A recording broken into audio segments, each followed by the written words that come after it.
Warren Buffett has generated quite a few headlines of late by selling out of a couple of Berkshire Hathaway's largest holdings, Apple Computer and Bank of America. In fact, the sales are so large that we're talking about Berkshire Hathaway now, that's Warren Buffett's holding company, has something like 300 to 325 billion in cash holdings, a really remarkable figure.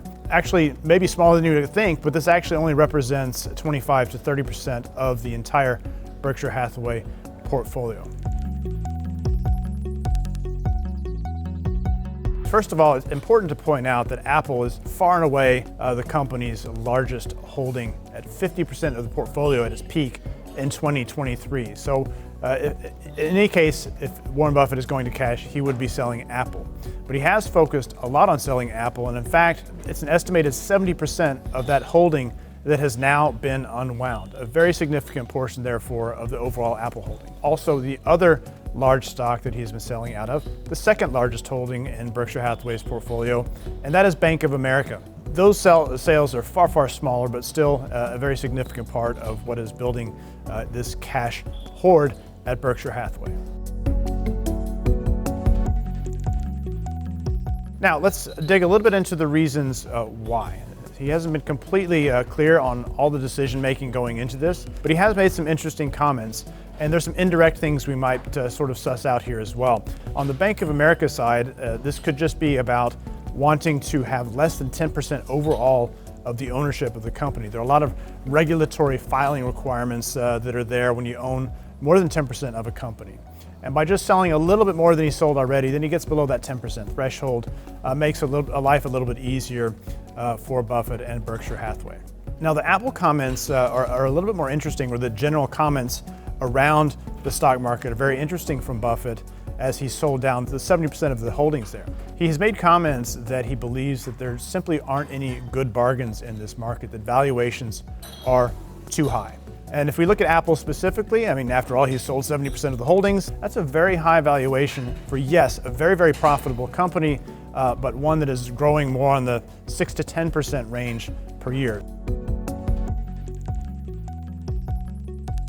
So what are we to make of these moves? If we look at the performance of Berkshire Hathaway's portfolio in recent years, it's approximately mimicked the S&P 500. A great performance, but it hasn't been anything spectacular on top of that, and almost nobody has performed spectacularly well on top of the S&P 500 index overall. I think we can learn something here, though, from Buffett and this stance in the market, in this holding of cash. So 25 to 30% cash, that's a very high level of cash, but what does it mean that you have the ability to do when you have cash? It means you have what you can call optionality, the ability to act if we do see some kind of recession, times of troubles, times of turbulence ahead. We do have a new president with some very forceful new policies. Just about anything can happen. And when you have cash on hand, you have the ability to act and make new investments from your portfolio or for your portfolio when these new opportunities arise. I really think that's what this is all about. In the big picture, in the long run, Buffett's sensing that we're at a moment of very, very rich valuations. We've had spectacular market performance over the last year and a half, on par with the best performance of the market in history. And that some bigger opportunities could lie ahead, better valuations for the market. Let's not be mistaken, though. Buffett is not necessarily the best market timer in the world, and far from it. He's made his fortune by holding for very, very long periods of time, something we can learn from, but he's also made plenty of mistakes. Yes, he had cash on hand. At the bottom of the financial crisis, he helped Goldman Sachs out with some very favorable funding at very, very attractive rates to him when their stock price was very, very depressed.